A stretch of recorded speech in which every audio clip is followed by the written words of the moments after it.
السلام عليكم. معاكم بلال شمعة من صفحة التقنيات أو صفحة بلال شمعة. دي صفحتي الرئيسية، ماليش أي صفحات تاني.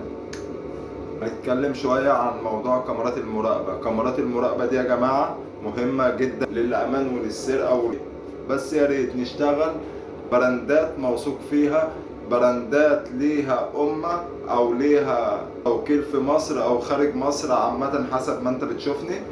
لو في مصر تتجه لبراندات مشهورة او براندات اللي هي مثلا تسأل يقول لك اشتري البراند دوت. بس يا ريت نبعد عن براندات السيئة. البراندات السيئة مثل براند، انا مش عاوز اقول اسامي طبعا، بس البراندات الكويسة انا هقدر افيدكم بيها باذن الله.